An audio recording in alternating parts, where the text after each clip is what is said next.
رمضان کا مہینہ تو پورا معافی کا مہینہ ہے کہ دوزخ کے دروازے بند ہو جاتے ہیں، جنت کے دروازے کھول دیے جاتے ہیں، شیطان قید. آپ دیکھتے نہیں نمازی کیوں بڑھ جاتے ہیں رمضان شریف میں؟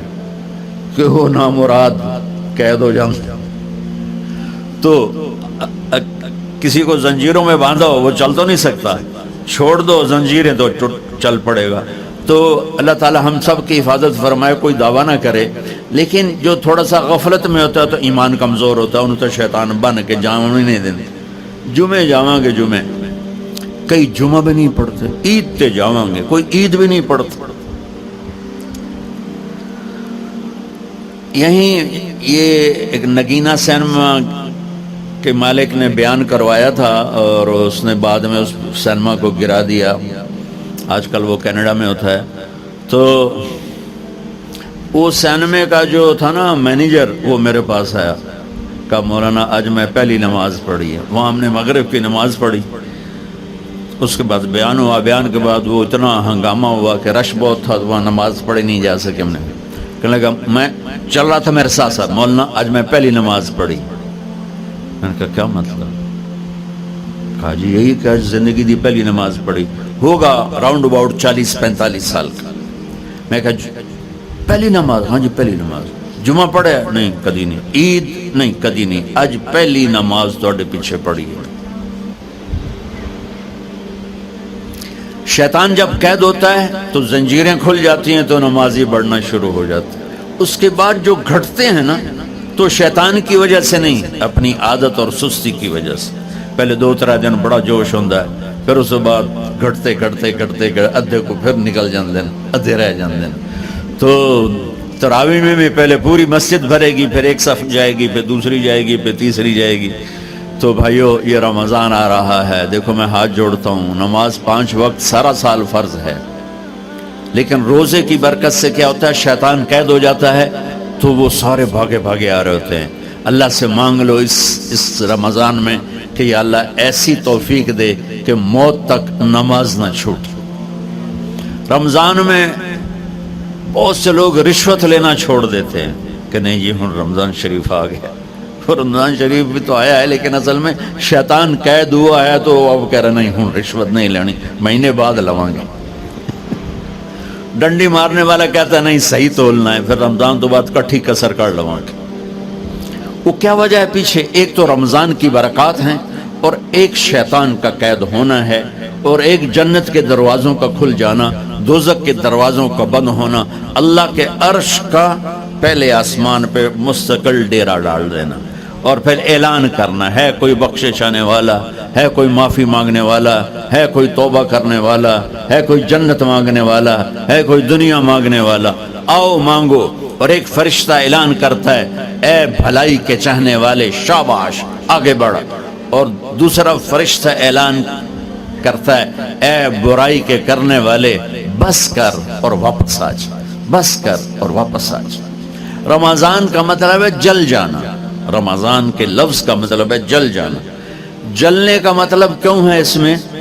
کہ رمضان میں اللہ سارے گناہوں سے اپنے بندوں کو پاک کر دیتا ہے اور ان کے گناہوں کو جلا دیتا ہے، جس سے وہ پاک ہو کر سونا آگ میں جل کے خالص ہو کے باہر آتا ہے. روزہ رکھنے والا بھوک کی آگ میں جل کے خالص ہو کے باہر آ جاتا ہے، اللہ اس کے سارے گناہ معاف فرماتا ہے. دھیان نال سنیں، سب سے اعلیٰ درجے کا مسلمان، میرے نبی کا جواب، جو سارا دن مصلی پہ بیٹھا رہے، جو ہر سال حج عمرہ کرے، جو مسجد سے نہ نکلے، جو رات کو قرآن پڑھے، دن میں روزے رکھے. نہیں، سنو غور سے سنو. من سلم المسلمون لسانہ ویدہ، سب سے اعلیٰ درجے کا مسلمان فیصلہ بات کا وہ ہے جو اپنے مسلمانوں کو تکلیف نہ پہنچائے، جو ہاتھ اور زبان سے کسی کو تکلیف نہ پہنچائے، وہ سب سے اعلیٰ درجے کا مسلمان ہے. سبحان، کیا بات. میرے نبی سے ایک صحابی نے پوچھا یا رسول اللہ ہمارے محلے میں ایک خاتون رہتی ہے، رات کو تہجد پڑھتی ہے، دن میں روزے رکھتی ہے، پر اس کی زبان بہت سخت ہے، بہت بےزتی کرتی۔ آپ نے کہا جہنم میں جائے گی۔ کہا جی ایک خاتون ہے جو نہ نفلی روزہ، لیکن اس کی زبان کا بول بڑا میٹھا ہے، کہا وہ جنت میں جائے گی۔ تو سب سے اعلیٰ درجے کا مسلمان کون ہے جو کسی کو تکلیف نہ پہنچائے؟ پھر اس نے پوچھا ای الایمان افضل، سب سے اعلیٰ درجے کا مومن کون ہے؟ تو آپ نے فرمایا حسن الاخلاق، جس کے اخلاق اچھے ہوں وہ سب سے اعلیٰ درجے کا ایمان والا ہے، کیونکہ تکلیف نہ پہنچانا اخلاق کی ایک صفت ہے، اور اخلاق کی بے شمار اقسام۔ میرے نبی نے فرمایا اچھے اخلاق 360 صفات کا نام ہے، ایک صفت بھی کسی مسلمان مرد عورت کے اندر ہوگی تو جنت میں چلا جائے گا۔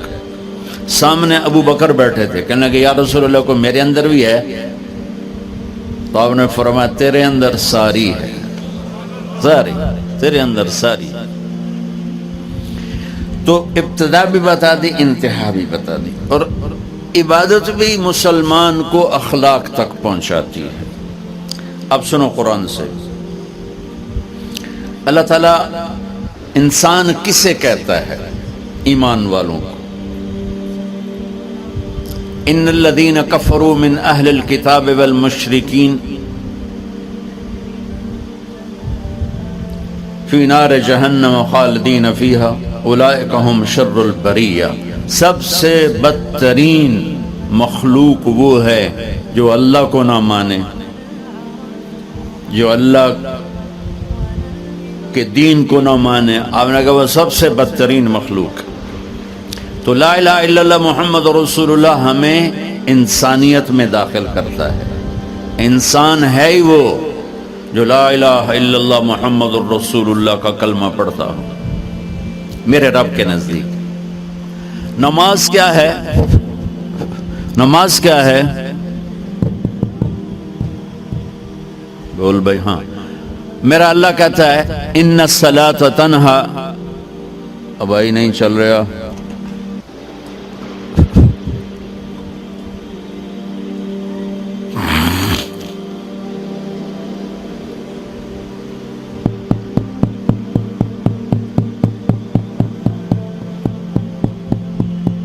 تھوڑی آواز ہے۔ نماز کیا ہے؟ ان الصلاۃ تنہا عن الفحشاء والمنکر، تم نماز پڑھو، یہ تمہیں بد اخلاقی سے بچائے گی اور یہ تمہیں گناہوں سے بچائے گی۔ تو نماز بھی انسان کو اخلاق تک لے جا رہی ہے، فحاشی سے بچائے گی، گناہوں سے بچائے گی، اخلاق کی طرف سفر۔ روزہ آ رہا ہے، روزہ کس لیے ہے؟ کتب علیکم الصیام کما کتب علی الذین من قبلکم لعلکم تتقون، تم پر روزہ فرض کیا ہے جیسے پہلوں پہ کیا تھا تاکہ تم تقوی والے بن جاؤ۔ تقوی والے کون ہیں؟ وسارعوا الی مغفرۃ من ربکم وجنۃ عرضها السماوات والارض اعدت للمتقین، کہ میرے بندو دوڑو جنت کی طرف جو تقوی والوں کے لیے۔ متقی کون ان دن تقوی والے یا اللہ کا؟ الذین ينفقون فی السراء والضراء، کا جو میرے نام پہ سخاوت کرتے ہیں، چاہے تنگ دست ہوں چاہے پیسے والے ہوں، چاہے تھوڑا مال ہوئے چاہے زیادہ مال ہوئے، وہ میرے نام پہ خرچ کر دیں۔ الکاظمین الغیظ، جو غصے کو پی جاتے ہیں، والعافین عن الناس، اور جو لوگوں کو معاف کر دیتے ہیں، اللہ تعالیٰ کہہ رہا ہے یہ تقوی والے ہیں۔ تو روزہ بھی اخلاق پہ لے جا رہا ہے۔ فمن فرض فیہن الحج فلا رفث ولا فسوق ولا جدال، میرے رب نے کہا حج کا ارادہ کر لیا ہے تو زبان کی گندی،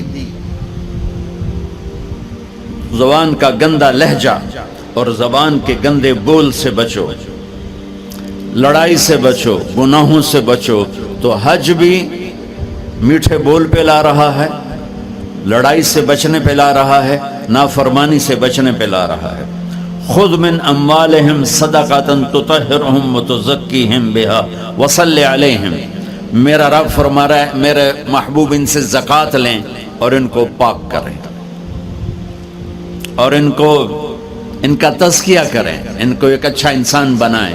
زکوٰۃ ہو اخلاق بنتے ہیں، روزہ ہو اخلاق بنتے ہیں، حج ہو اخلاق بنتے ہیں، نماز ہو اخلاق بنتے ہیں، کلمہ ہو انسان بنتا ہے۔ یہ اتنا زور کیوں دیا ہے اخلاق پر کہ میرے بھائیو، اچھا معاشرہ جو وجود میں آتا ہے وہ ایک دوسرے کو معاف کرنے سے وجود میں آتا ہے۔ مسجد نماز کے لیے ہے، اور نماز ایک انفرادی عمل ہے جو کر کے میں گھر چلا جاتا ہوں، دفتر چلا جاتا ہوں، پڑھوں نہ پڑھوں، نہ پڑھنے کا گناہ مجھ پر، پڑھنے کی نیکی مجھ پر۔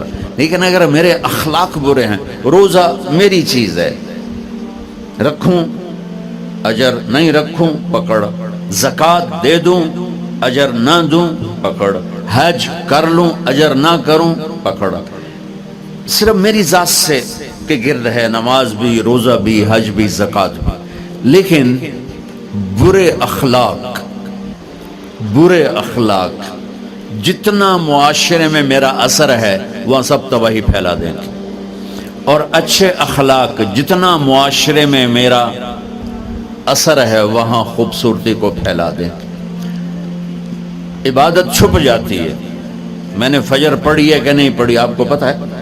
بولو، آپ نے پڑھی ہے یا نہیں پڑھی مجھے کوئی پتہ ہے نہیں ہے، لیکن یہاں بیٹھ کے اللہ نہ کرے میں فرقہ واریت کی بات کروں، آپ سب کو پتہ چلے گا کہ نہیں چلے گا کہ مولوی اگلا رہا ہے، اور یہاں بیٹھ کے میں محبت کی بات کروں تو آپ کو پتہ چلے گا کہ نہیں چلے گا کہ یہ محمد مصطفیٰ صلی اللہ علیہ وسلم والے اخلاق بتا رہا ہے۔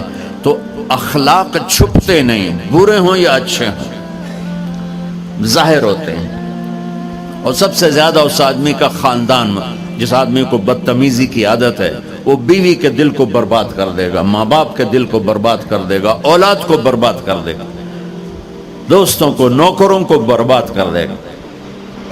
اس کے نوکر سامنے کہیں گے میاں صاحب، شیخ صاحب، سیڑ صاحب، خان صاحب، اتھے جا کے گالی کڈھن گے۔ اور جس کے اخلاق اچھے ہوتے ہیں وہ اپنے گھر کو خوبصورت بنا دیتا ہے، رشتوں کو خوبصورت بنا دیتا ہے، ملازموں کو خوبصورت بنا دیتا ہے، اپنے کاروبار کو، اپنی زندگی کو، ہر پہلو اس کا خوبصورت ہو جاتا ہے۔ اچھے اخلاق لباس کی طرح ہیں جو میرا ہر عیب چھپا لیتے ہیں، اور برے اخلاق ننگے آدمی کی طرح ہے جس کا ہر عیب سامنے آ جاتا ہے۔ اور اللہ کی رحمت اتنی طاقتور ہے کہ میرا رب فرماتا ہے، یہ تو میں نے 5 غلطیاں بتائی ہیں، لیکن میرا رب فرماتا ہے میرا بندہ میں تجھے عمر